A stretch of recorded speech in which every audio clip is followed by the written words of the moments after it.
Hello, women of the channel. I'm Jacquie Rives, your community leader, and welcome to another Woman of the Week. This week, I am very honored to be able to introduce you to, if you don't know her already, Alex Savoie, Senior Event Operations Specialist with the Channel Company.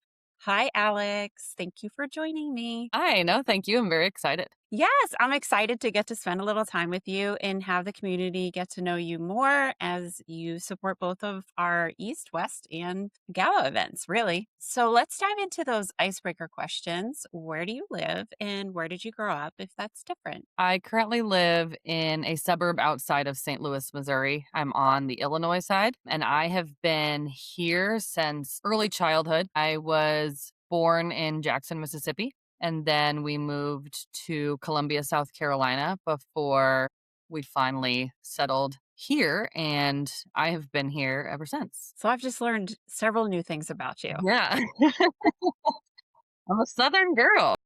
Yeah, I didn't know that. Okay, so what is a little known or perhaps a fun fact that you're willing to share with us?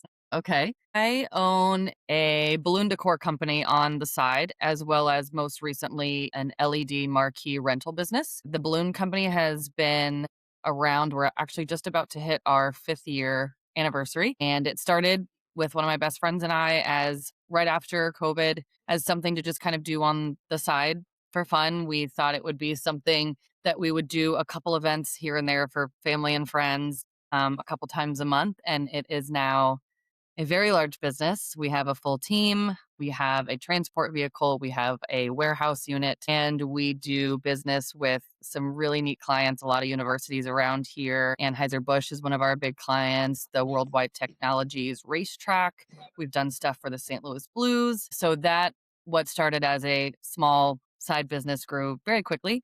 Um, and then we just recently also added LED marquee rentals to our inventory. So customizable light up letters, numbers, and symbols that the idea is to use for a lot of like sports arenas, entertainment venues, as well as just like personal birthday and anniversary celebrations. So yeah, that's a little probably unknown fact. So on top of this full-time job, I also have two other side businesses.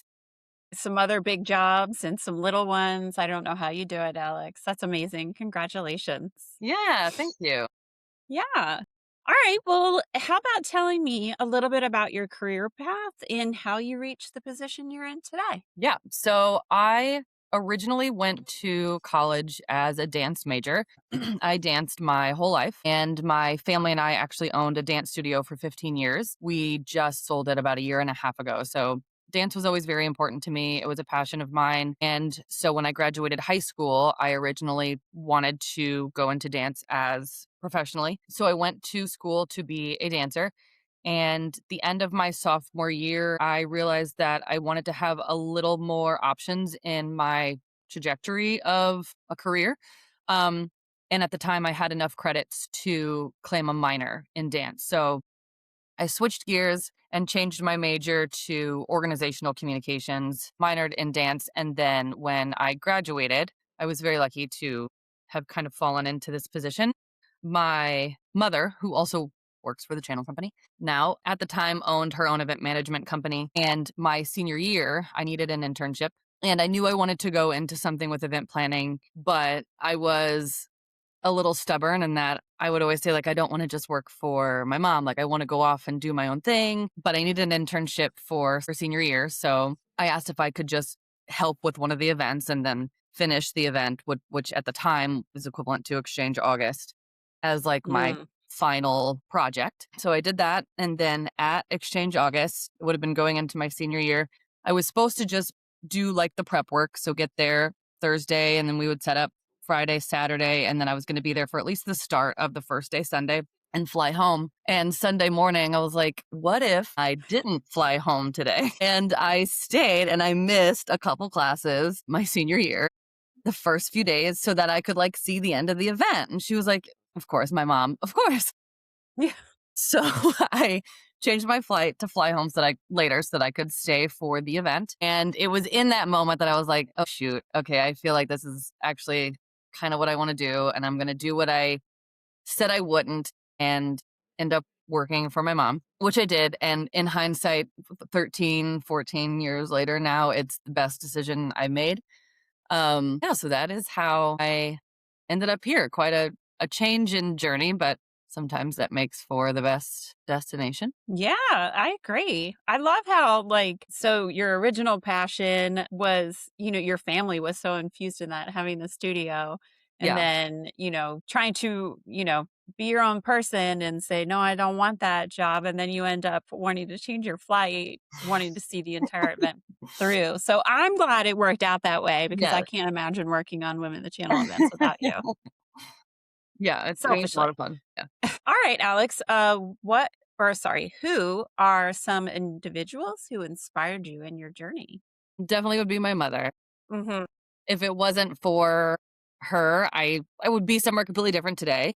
Yeah. In in many realms, with dance, I think if she hadn't have taken a very large leap of faith my senior year of high school to open a dance studio, keeping in mind she had never danced a day in her life. She just opened it for my sister and I so that us and all of our fellow dancers at the time could continue dancing. I think I probably would have stopped dancing after high school and that would have been it. Mm, So to be able to carry that on another 15 years was huge, not only for my physical, but also my mental and emotional health. Just having that outlet was yeah. huge. But then something that my mother really instilled in us is how to balance being a working mother, a working parent, and being a present parent. I think sometimes that narrative gets shifted in that working parents can be more absent or stay at home parents. It's the easy way out. And I feel like that narrative is wildly false, as I think a stay at home mother is one of the hardest things someone could do. Yeah. But I think it also showed us that being a working mother and being a present mother is extremely possible. And even though when my parents split, she was a single mom working, and we always joked that she worked 25 hours a day, 8 days a week. Doesn't But she? and she still does. But never once did we feel Mm, neglected or lost in that we didn't have her around. And I think that was really big for me to know that she really instilled in us that either path we took as a woman who would potentially have a family, um, that neither option would lead us to being unsuccessful, that we could be entirely successful in either journey. And that was really comforting in knowing that I was able to watch her take that working parent path and do it with such grace, but also to have her teach us that being a working mother, just like being a stay at home mother, are both very hard jobs to handle, but they can be done either way yeah. and can be done successfully and can still hold you at this highest level of respect from others. And I think that is how I am not only the individual, but also now the parent that I am today. And so, yeah, I credit a lot of that to my mother. If I were your mom, I'd be bawling watching this. She probably will. She's very emotional, and I am not. That I did not get from her. So, Well, Alex, I told you the time goes by really fast, and it has, but I'm hoping you can give us perhaps a tip because the final question I had planned on asking you was what do you do to protect or create that work life balance?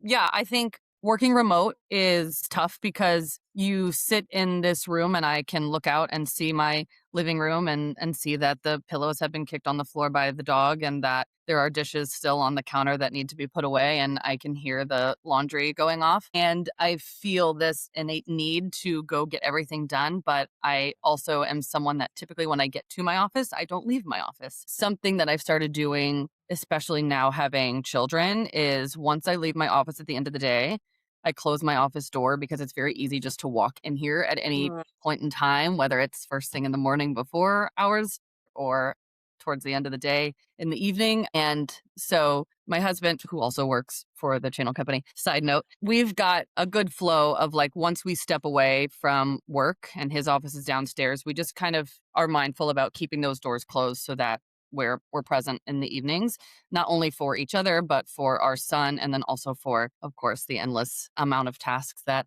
we all have at the end of the day. Yeah. Alex, I'm so glad that you said yes and are allowing us to celebrate you as our Woman of the Week. I could talk to you forever, but we'll put in a pin it for now and continue this conversation. So thank you again. Thank you. This was amazing. Yeah. All right, community members, please comment, share your tips, give Alex your high fives. And, that's what we're meant to do for each other. So until next time, have an amazing week.